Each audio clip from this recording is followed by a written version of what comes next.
Since the creation of video games, there has always been a desire to integrate physical toys into games. Rob the Robot was the first example of this, created for the Nintendo Entertainment System. Rob would help you play video games, in the same way that your 200-year-old geriatric grandfather might help.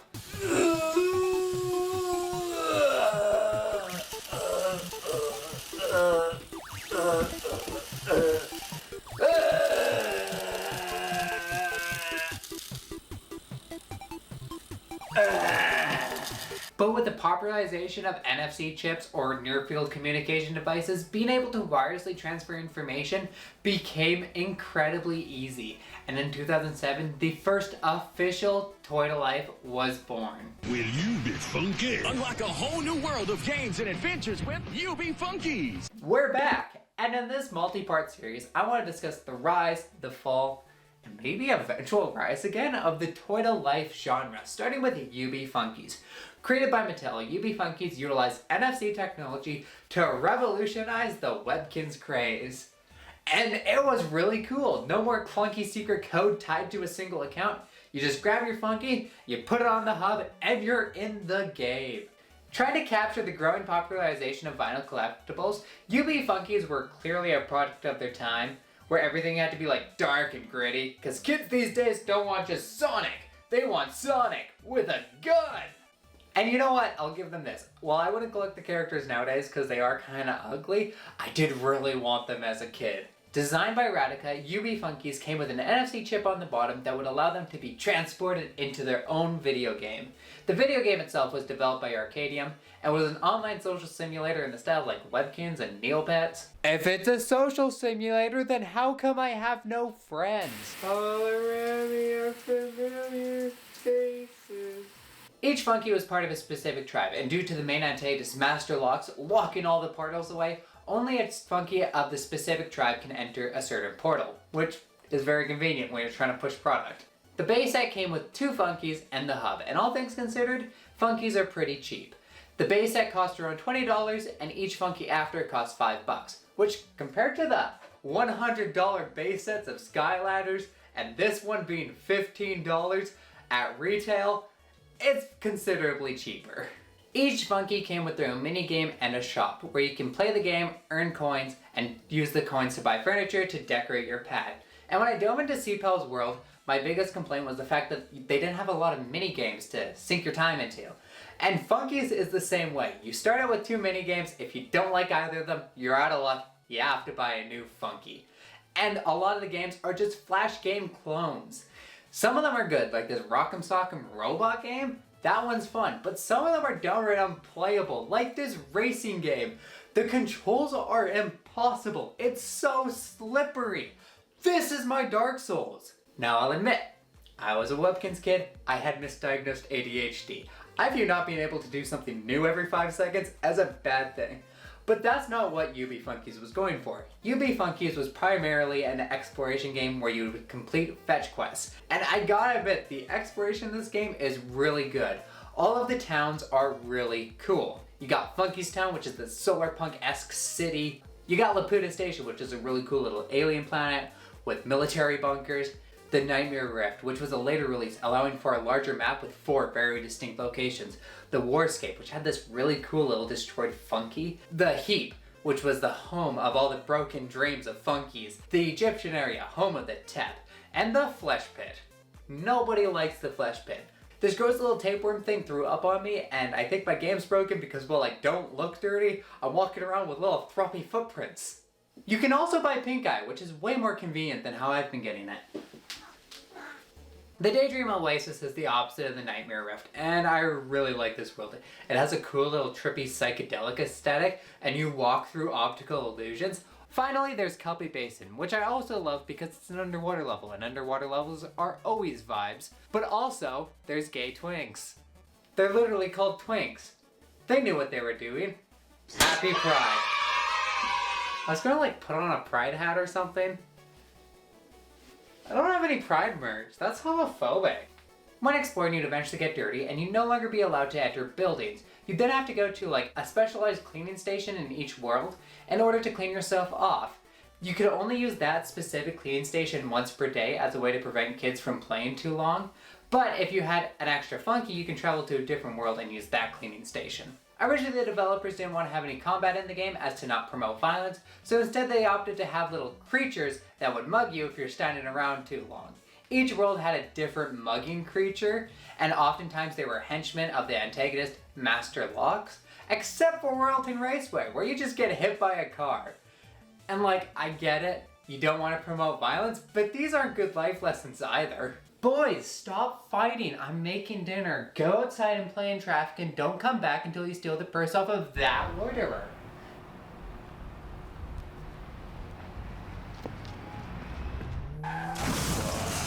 Royalton Raceway is actually unique as being the only official brand tie-in partnering with the Speed Racer series. There was a Wendy's Funky, but it didn't include an NFC chip and there was no Wendy's World in and of itself. However, there was going to be a DC Heroes World, and they already had all of the Funkies created, and it was in the trailer, and it was about to be released until UB Funkies was discontinued a few weeks before. Despite a very loyal fan base, in 2010, UB Funkies were officially discontinued. That being said, the loyal fan base is still there. There is a huge collector's community for UB Funkies, and people have actually taken the ROM and ported it online, so you can play UB Funkies right now. Without a hub, you can just pick a character. It's really cool. It's probably the best way to play UB Funkies. So if there was a loyal fan base, why did it shut down? Well, I think it's the issue with all Toys to Life games. Content creep and paywalling, eventually alienating new players. And this game paywalled hard. It was an MMO with the MM locked behind a paywall. Hey, wanna buy a couple extra letters? We got a 2-for-1 deal going on. It's the same letter. Cut them both in half and you got 4. You had to buy a specific chat Funky, symbolized by their giant ears, to get access to the chat rooms, which are like game rooms, but without the fun and with people. I hate these. Why do you have to buy it? It's an online social simulator. And this is the thing I will come back to over the course of the NFC series. The games that succeed are the ones where it doesn't feel like you're being locked out of something, because it's not fun to feel like you're not getting access to the game that you purchased. For example, in Series 5, UB Funkies released the Hidden Realms update, where to access it you had to open gates by placing a specific number of Funkies in front of them. First you started with 3 Funkies, then 5 Funkies, all the way up to 10 Funkies. And that's very easy for older players who've been collecting them throughout the years, but little Timmy, who just got one for Christmas, isn't going to be able to get access to the new update. He's going to start finding more places that he can't go than he can, and that's not very fun. Finally, I should mention that Mattel released a girl version of UB Funkies called Famps. From the marketing, it looks like it's a desktop helper with some mini games, sort of like if Clippy trans their gender. And it's lost media at this point, but yeah, I did find the commercial. And I did find Dylan's Famps, an 8-part series. Thanks, Dylan, for preserving lost media.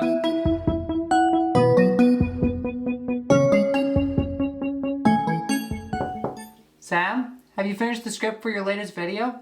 Almost.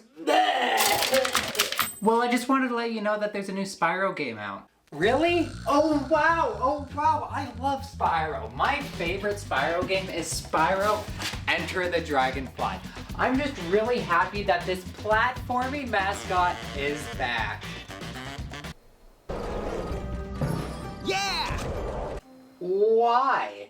That is the question I think about every time I see Skylanders. And I see them a lot, they're on my desk. But released in 2011, after the death of UB Funkies, Skylanders became a mega hit, in part due to piggybacking off of the Spyro IP, but also the NFC figurines.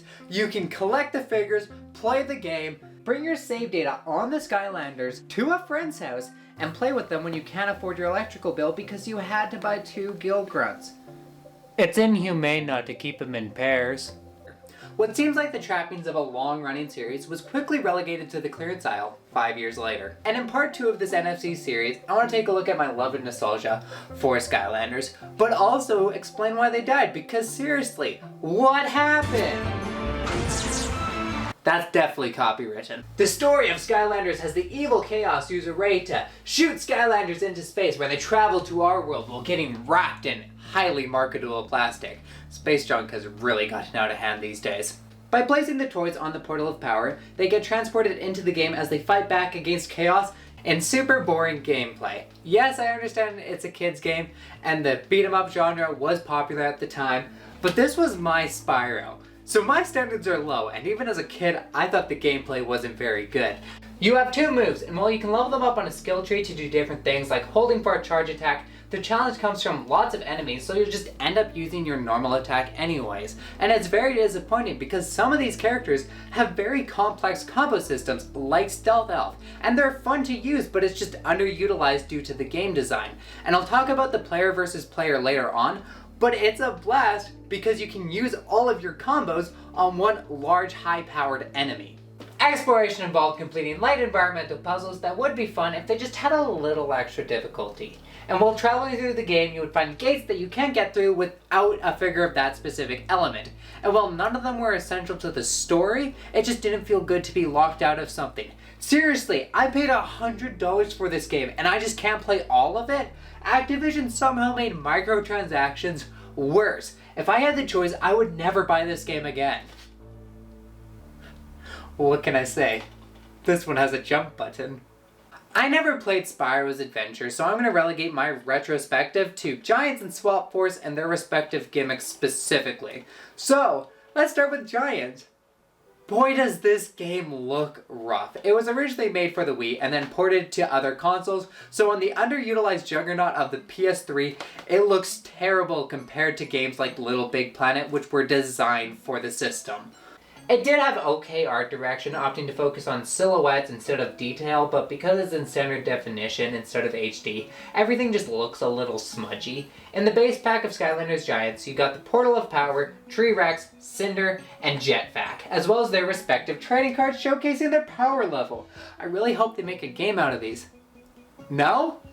They made a trading card game using different cards? What really shines in these games and made me want to play them as a kid was the story and the comedy. Because instead of having like an evil villain, they just opted Chaos to be like a goof. He's just a little goofball running around doing his schemes. And like, not every joke landed, but because it's slapstick, most of them did. Giant starts out with the backstory that the original Skylanders liberated the villagers from the rule of the Archaeans by defeating the Archaean king and removing his source of power, the giant Fist of Arcus. But Chaos finds an Archaean robot and a map to the location of the Fist of Arcus. If he gets the fist, he can reactivate a giant robot army and take over the world. But he's no match for the Skylanders, Kronk in a fursuit, and a conspiracy theorist worried about chemtrails. The main gimmick are the Giants, which are Skylanders, but big! They can do feats of strength to get chests and throw boulders at enemies. It's not an amazing gimmick, but the toys were cool and the eyes would light up when placed on the Portal of Power. The level designs were also a lot of fun. Each world felt unique, my favorite being this doll world where by hitting a switch you can bring the toys to life. I wonder where they got that idea from. Chaos and you race to the Lost City, but Chaos gets there first and the Fist of Arcus turns him into a giant robot. So the Skylanders have to defeat Robo-Chaos with the help of the conspiracy theorist and his mech. Yeah, he gets a mech at one point. It's a weird part of the story. A depressed ghost possesses the machine and they fight together. It's not important. What is important is Chaos is defeated and peace is restored to the land. Until a year later when Activision decided they needed more money. Skylanders Swap Force. It's pretty good. Thank God they went to HD though, because this game looks way better. To manage the short development time, they swapped between developers to be able to make a yearly release date. And so Vicarious Visions made this one as the original team at Toys for Bob worked on Trap Team. Vicarious Visions actually had experience with the IP as they were the ones who made the 3DS version of Spyro's Adventure, which is often considered the better game compared to the console version. It had more frantic gameplay, a higher skill ceiling, and platforming. I tried it out in this video as I never played it as a kid, and oh my god, it is so much fun. It's what I thought Skylanders was gonna be. It feels like a Spyro game with more characters. Did they include all of these great ideas into Swap Force? They added a jump button. Which does allow for more complex movement, but it's still a game made for babies. Like all base sets, Skylanders Swap Force came with 3 characters, Swashbuckler, Blast Zone, and Stealth Elf, who I don't have anymore because I traded for this Trigger Happy. But unlike Giants, you couldn't buy just the characters and the game, you also had to buy the new Portal of Power in order to use the gimmick. Swappable, unstoppable. Skylanders Swap Force. Each character has two halves which can be taken apart and put onto another Skylander to create a new combination. And this was really cool. I love trying out all the new combinations as the top and bottoms had separate skill trees and the possibilities really felt endless. This is Hoot Loop, this is Jet Loop, and this is Fruit Loop. As for the story, Chaos finds dark matter on a new continent and uses it to corrupt the henchmen, creating evil henchmen. So you once again team up with Furry Kronk and a girl who doesn't pass the Bechdel test to find ancient guardians that you can use to defeat Calamity Chaos. I'm just saying, Skylanders hop so Breath of the Wild could glide. This was also the first game where you meet Chaos's mother, who had the best boss fight. Because she is also a portal master, she would disappear and hide inside your portal until you took your Skylander off and put it back on. It was a really cool boss fight, and I know this is an unpopular opinion because everyone respects the OG, but with the DS versions and Swap Force, I truly believe that Vicarious Visions had a better handle on Skylanders than Toys for Bob did. Both games came with their own mini-games, which honestly were more engaging than the main game as they had a certain level of difficulty. Giants had Sky Stones, which was a deck building game where as you traveled around the world, you would find more powerful pieces and you could play against various NPCs to earn new cards or hats. It was honestly my favorite part of this game because you could give yourself a bad deck and see how far you could get. If anyone knows of like an indie remake version of this game, please let me know in the comments below. And if there isn't one, someone please make it for mobile. It'd be a fun little game to just play before you go to bed. There were also lock puzzle mini games where to unlock things, typically chests, you had to get this little guy to the goal by tipping the lock. The least amount of flips you do, the higher the score. Swap Force also had a lock-picking minigame, but instead you had to get these charges to their respective square while collecting all the lightning bolts. Both are great little brain teasers, with Spark Blocks being 2-player. However, I did find the original game to be more fun because of this little guy screams every time you turn the lock. Swap Force didn't have Sky Stones, but instead they had Swap Force Zones, where you had to use a specific Swap Force character to play through the different minigames based on their bottom base ability, like climbing, flying, teleporting, dig, bounce, speed, sneak, or spin. And that brings me to the end of my experience with Skylanders. I never played Trap Team, even though I wanted to. Superchargers looked cool, but I had Mario Kart, and Imaginators felt like they just gave up. How about you don't get a toy and just buy our game? In 2016, Skylanders was unceremoniously discontinued, and while most people chalk it up to a decreasing market share with other Toy to Life games coming out, I want to point out that Skylanders kept getting more expensive as they added more gimmicks, and with yearly releases, it was a series that was really hard to keep up with. It also took up a lot of retail space. There were entire walls dedicated to Skylanders, and while that was good in the beginning years of the fad, it was an investment that some businesses weren't willing to make year over year. I also think that Toys to Bob kind of lost the plot at Trap Team. Instead of you having a nice toy that you could play with outside of the game, they made you buy a hunk of fancy plastic that you could only use in the Portal of Power in the game. And they did this with Imaginators as well. Had they allowed more time for the series to breathe and added more unique toys like the Supercharger cars, I truly believe that we might still see this series today. However, I do want to talk about the arenas that were exclusive to Giants and Swap Force because the battle modes could have been amazing. It's a 3D Smash Bros clone with fun stages, stylistic power-ups, and the combat, while simple, was a ton of fun because you were essentially just playing Skylanders against an opponent. But unfortunately, the game was super unbalanced. There were some characters that were just way too overpowered, and it's sad to see because this would have been a really cool esport if it made it that far. Imagine people bringing in their favorite Skylander and placing it on the Portal of Power, or you have tag team matches with Swap Force characters. There's a lot of potential, but that's the problem with fads. They have a lot of really good ideas, but no one has time to come in and polish them, and soon they just get relegated to the clearance aisle. Thankfully, we only made one of these games, or else we might have a plastic pollution problem on our hands.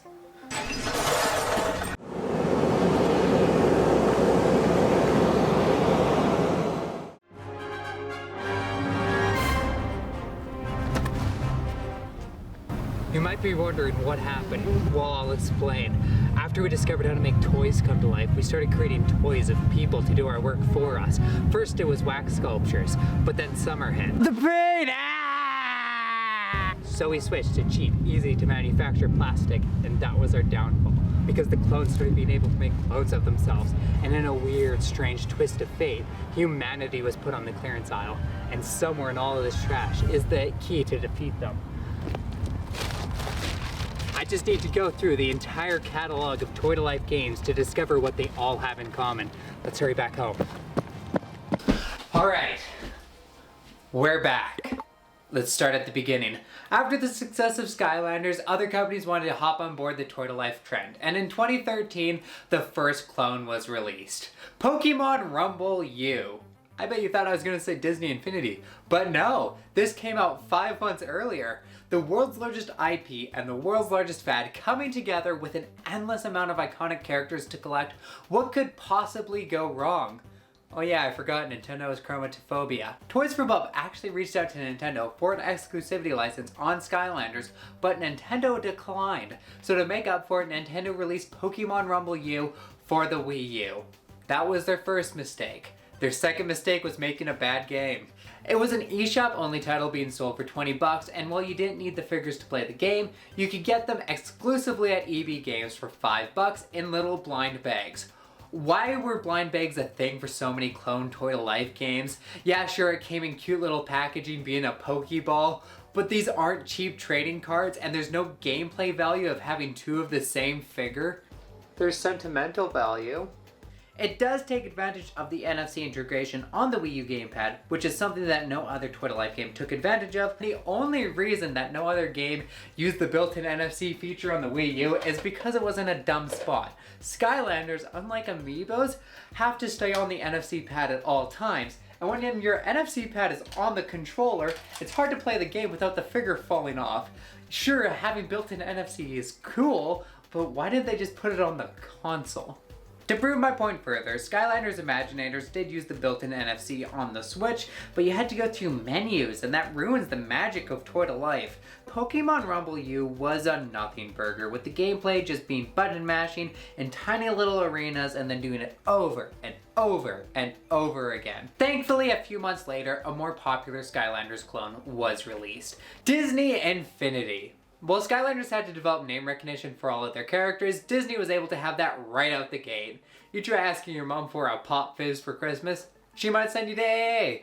You try asking for Tomater, at least they'll still think about it. I played Disney Infinity 2.0 on Steam because Disney Infinity 1.0 was doing this.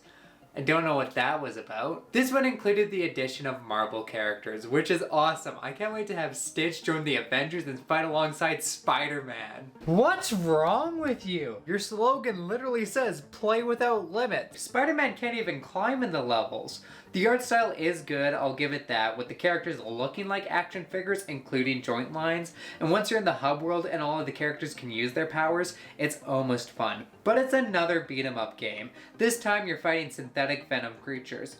With the help of Officer Kolowski. Here, catch! Let's try that again, you missed. One more time, catch! Alright, new plan. I throw these guys into the river. And then Officer, you go get them, while I take care of these other bad guys. Officer? Officer Kolowski, why didn't you resurface? I think I just killed a man. I think I've earned an extra helping of spider ice cream. That sounds delicious!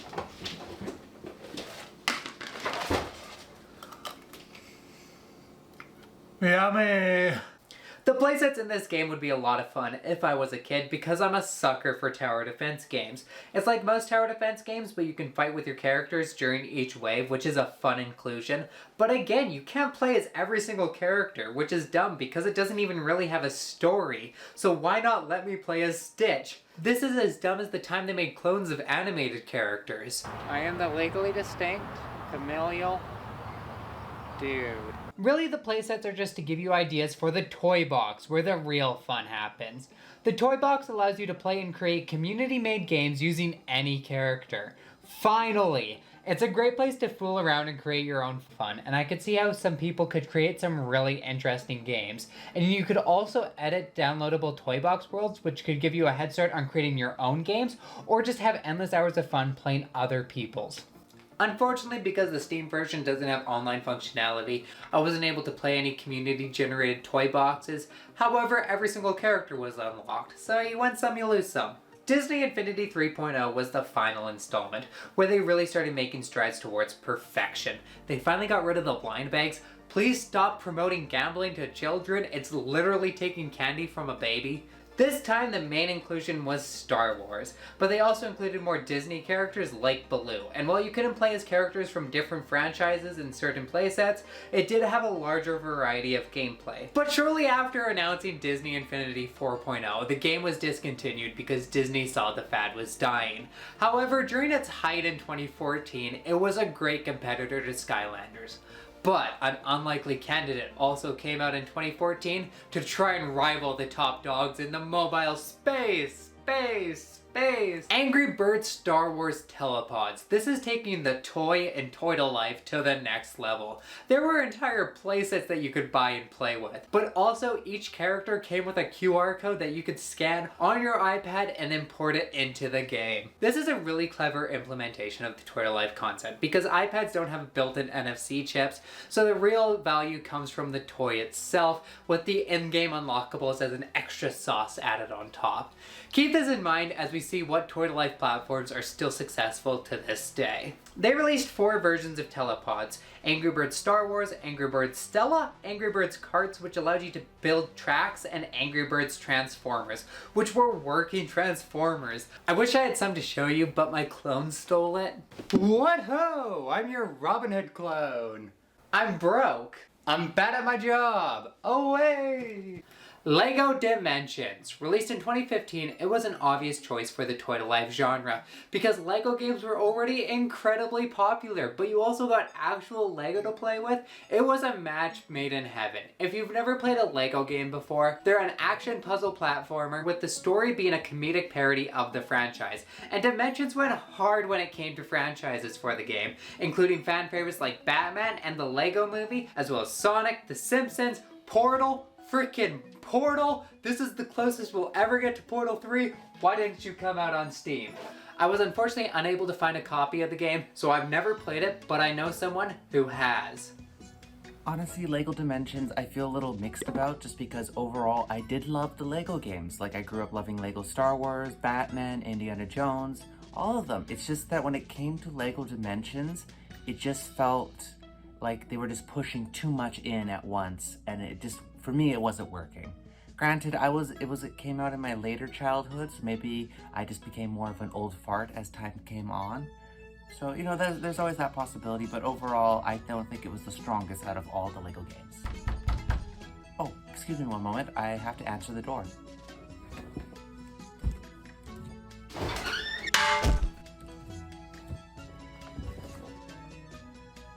I don't know why we're talking about LEGO Dimensions.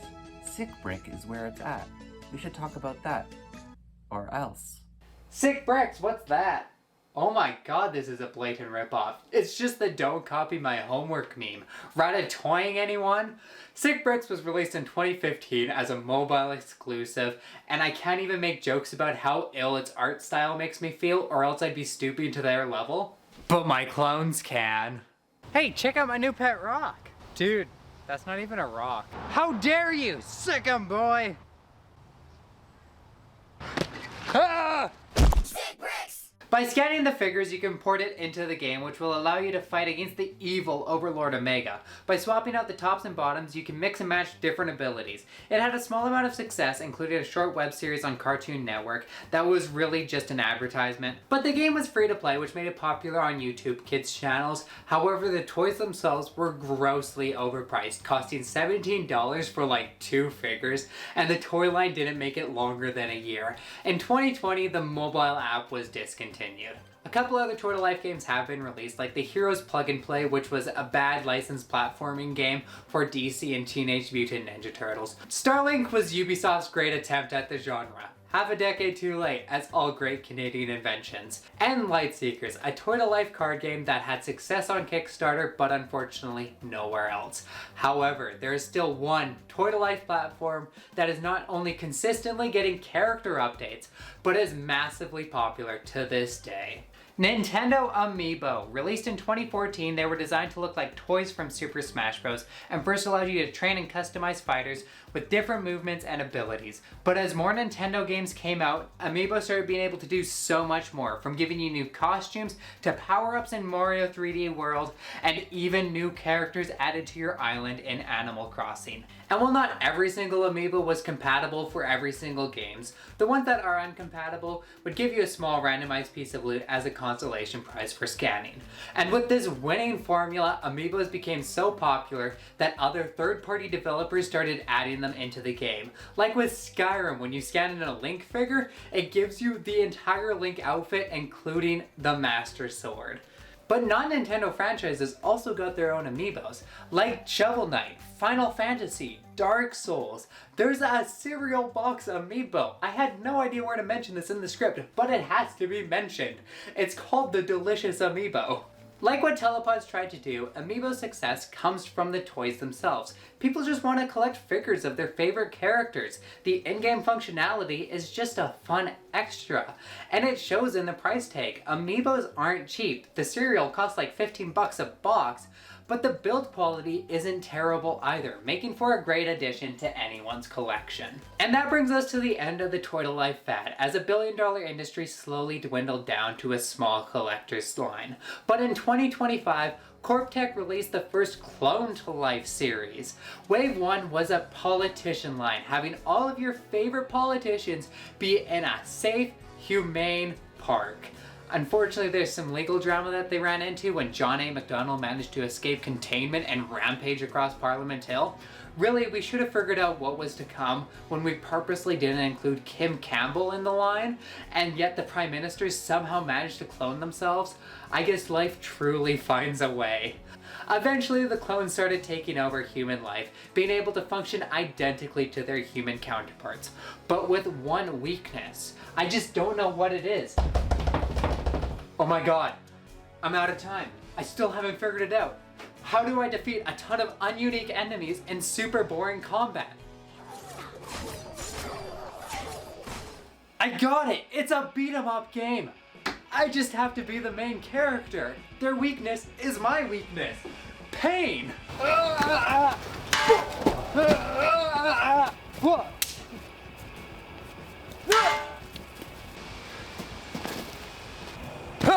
I'm that one weird crystal variant clone. I couldn't find a blue screen suit. Ah! Ah! Ah! Wow!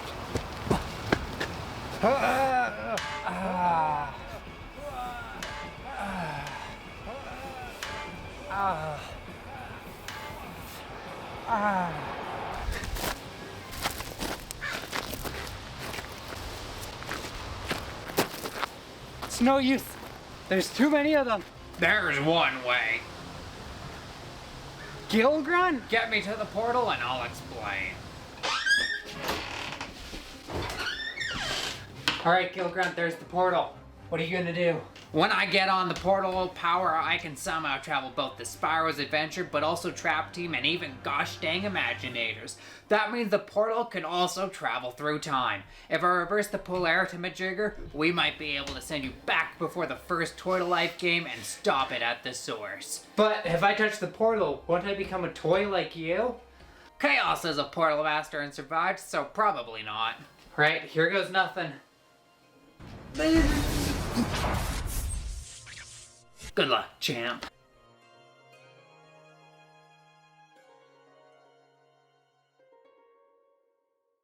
Well, nah, the science guy. This episode is brought to you by Time. Whether you need to season a meal or a change of seasons, it's there for you.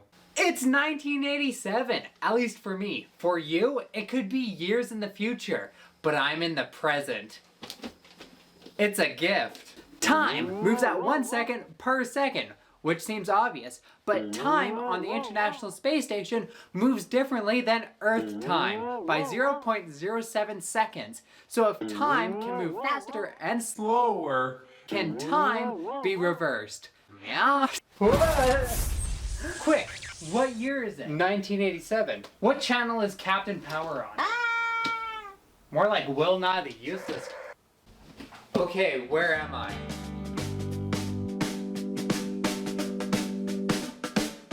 Oh no, it's a sitcom. Yeah, that's what I was worried about. That's gonna get annoying real quick. What was even the joke there? Okay, where are you? Oh, so now you won't laugh now that your life is on the line?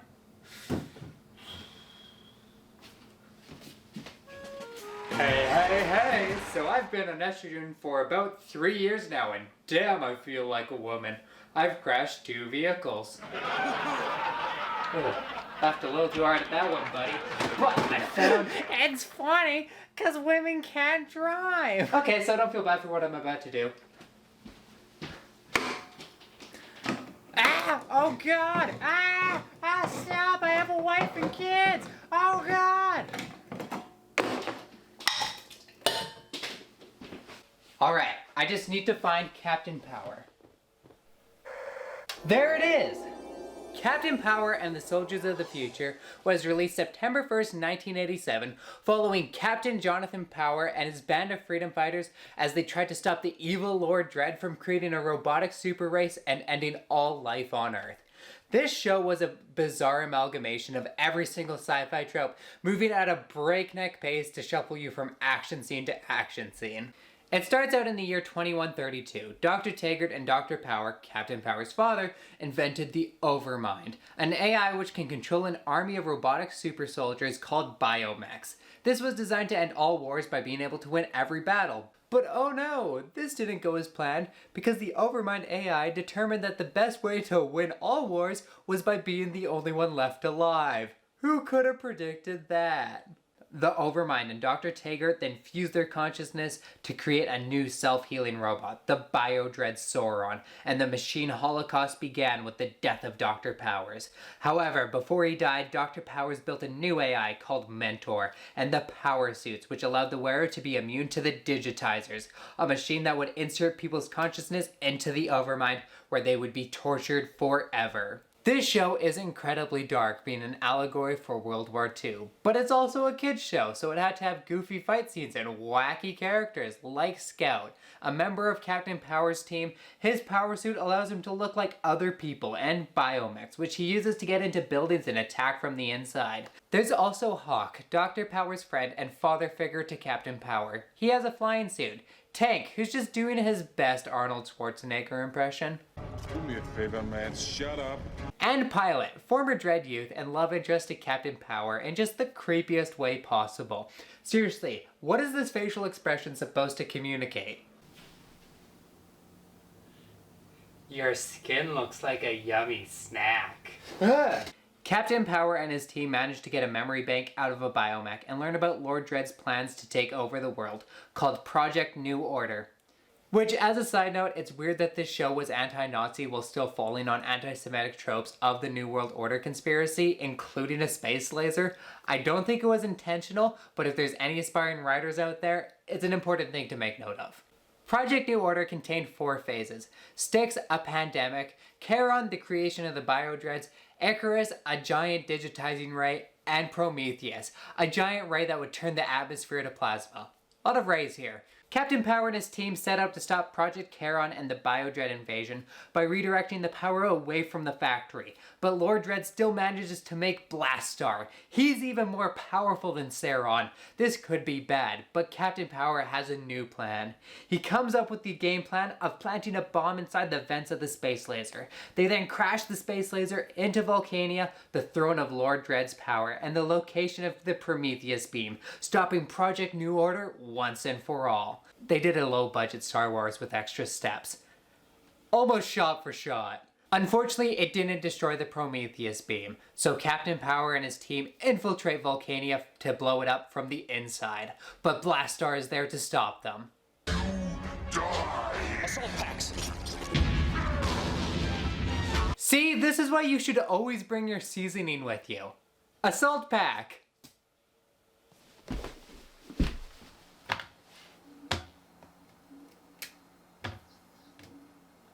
I will defend this joke till the end of time. Captain Power then takes on Lord Dredd in a fight to the death in a wormhole.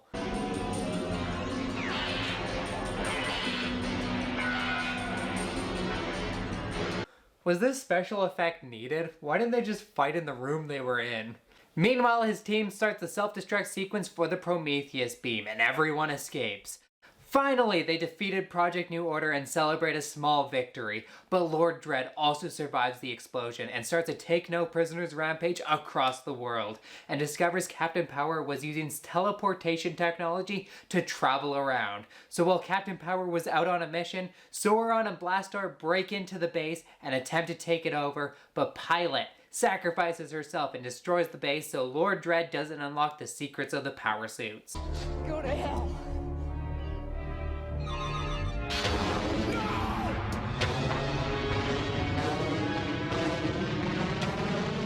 And that's where the TV series ended. There was going to be a season 2, but it got cancelled due to lack of popularity and being expensive to produce. This show lives in this weird space of being super high budget, but also really low budget because the CGI was so expensive to produce that they had to rush the acting and the scripting. It's not a fun watch, but it is a unique show. If you really want to watch it all, you can watch every single episode on YouTube, all 22 of them. However, what makes people think that this show was ahead of its time was the toy line released alongside it. And thankfully it's in my hand. I love product placement. The Captain Power XT7 Jet. The Captain Power XT7 Jet was a laser light gun that allowed you to shoot the bad guys in the show in order to rack up points. However, if you lost too many points but getting hit, your ship would explode.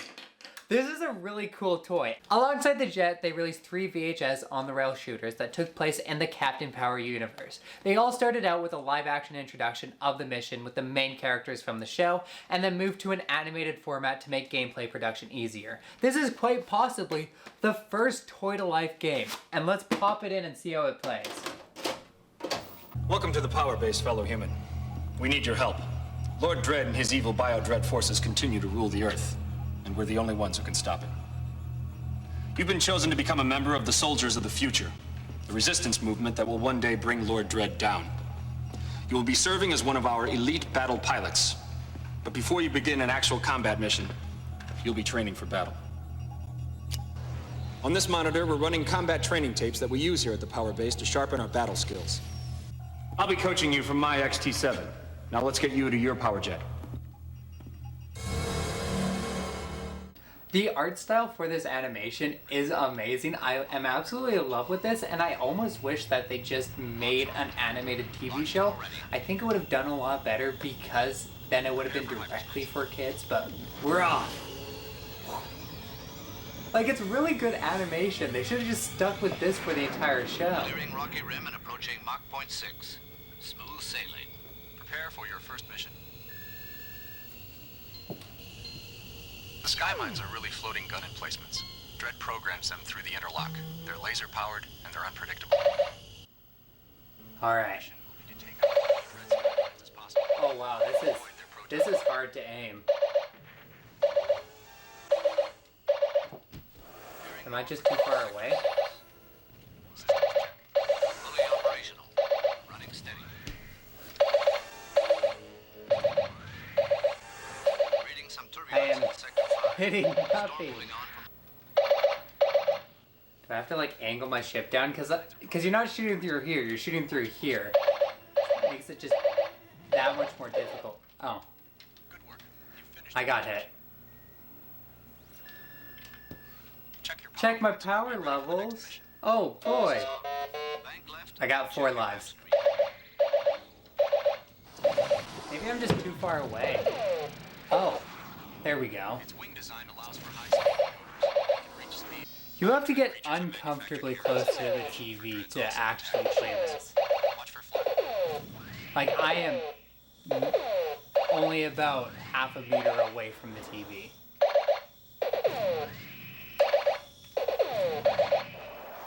Something's not right.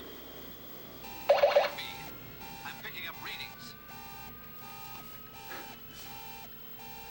The animation in this is incredible, though. I love it.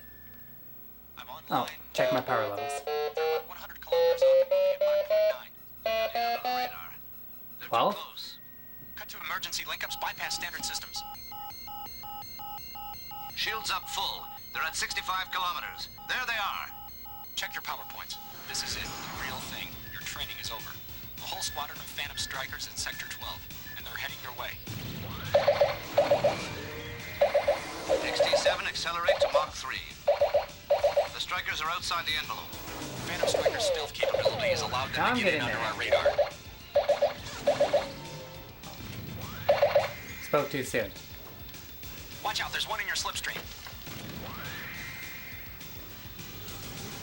I guess I could just go like that to prevent the light from hitting it, but that feels unfair.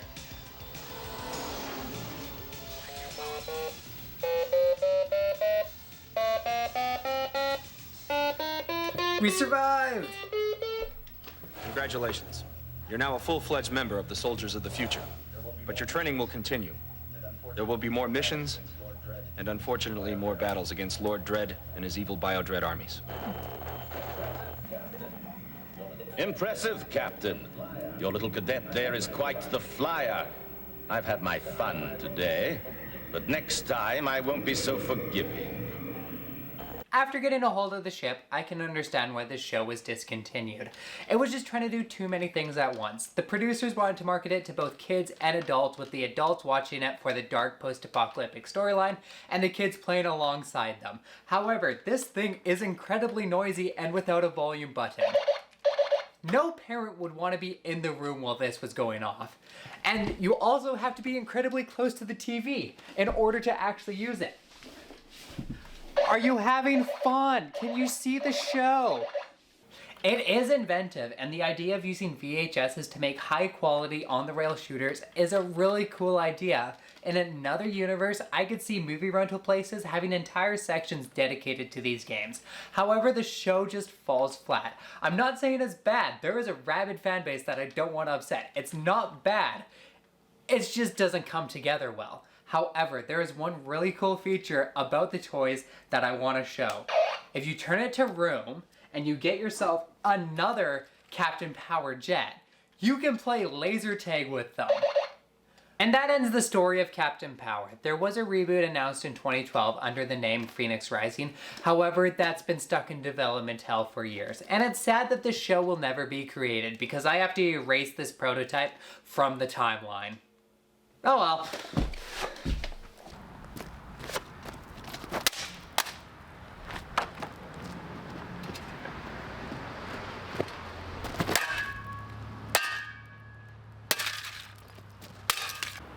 Alright, well that might have been the first toy-to-life game. It didn't include an NFC chip, which is what made the Skylanders fad so popular. For that, we have to travel to 1997. Well, nah, the science guy. Clones! In 1996, Dolly the sheep became the first mammal to successfully be cloned. So, how do you create one? Stop! Back! Don't you ever create clones. Alright, where's the next channel? Wow, I forgot how much of a thing set reuse was for sitcoms. Oh, come on, that's just me. Father? Shh. Okay, now to find Comtech. Where's the product placement? Listen, the explosive words and sounds Oh, of look the at Star that. Wars That's Comtech convenient. system. Imagine yourself in the movie. I sense a disturbance in the Force. May the Force be with you. Use your instincts. You will be a Jedi, I promise. You have been well trained. You haven't experienced Star Wars until you've experienced Comtech. Figures come with chips, readers sold separately, batteries not included. It's your universe. Comtech was a series of action figures released in 1997 by Hasbro. The Comtech reader itself was sold separately from the characters, but when you put the character next to the Comtech reader, they'd say a voice line from the movie. I said nothing about the quality of the audio. It's not a high quality toy. I don't think it's ever going to be popular, no matter what collectors say. You can't just slap Star Wars to literal kitty litter and expect it to be worth millions. Yeah, you can, because it's the shit. For some reason, I was expecting the action figure to be higher quality. Like, the audio portion of it is just a weird gimmick that it has, but you'd think they could get an action figure right, but the plastic makes my hands weirdly sticky. It doesn't have the most amazing articulation in the world. It's beautifully painted. You can see the stitching on his pants, and it's a really unique piece of history, because I think this is the first time we've ever used NFCs in toys, even if it's just for an audio clip. It still has some magic that Skylanders has. Oh. If you haven't noticed, the chips are also little dog tags. So on the back of them, it has their name, Jar Jar Binks, status, Gungan banished from Oda, I don't know Star Wars. But with the Comtech, you also got like a little chain so you can wear the chips itself. So now I got some dog tags. This dog tag specifically came with the Comtech reader. It just contains random audio clips. May the force be with you. What is interesting is the Comtech reader was designed to look like the midichlorian counter in the show. It's a fun little piece of trivia. One last thing I want to mention is that if you have certain characters, they interact with each other. So this one interacts specifically with Jedi Qui-Gon Jinn and Obi-Wan Kenobi. I don't have either of those characters. I just have the battle droid because I thought it looked cool. Let's open it up. Ruining the resale value. Doo-da, doo-da. On the chip itself, you have a pin so you can stand the action figure on it, but you can't do that for the droid. The hole isn't the right size. However, I do still like it more. I like how the articulation is more robotic, so it's more accurate to the show. That's really fun. It still has that weird stickiness to the plastic, though, that I don't understand. These toys are still really cute, even with the bad audio quality. I would have loved chewing on these as a kid in between my times of eating crayons and licking glue sticks.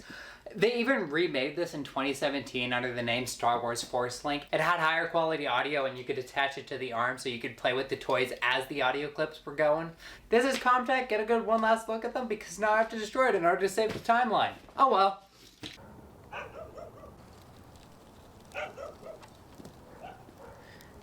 It's over. I've done it! I've saved the world! Gilgrunt, I did it! Gilgrunt? If you're reading this, it means you've succeeded. Good job, kiddo. But that also means I never existed. Be strong knowing you saved the world, but never talk about toys to life again. Not because it might bring clones back, but because I'm sick of you making that every goddamn video. As the timeline merges, this letter and the portal of power will slowly fade from existence. Oh god, I know what to do.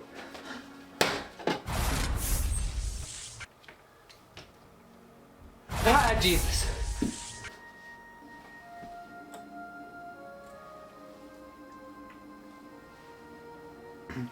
I'm you from the future. I leave this not as a warning of what is to come, but rather a reminder to play with your toys. They're fun. That's what it's made for. And as the timelines start to merge, the NFC chips are going to start dying on them. So, collect your favorite characters and recapture that magic of the first time your toys came to life. Because nostalgia can unlock memories of ages previously forgotten. Congratulations for making it to the end of this video. Don't forget to like, comment, subscribe, do all that good stuff.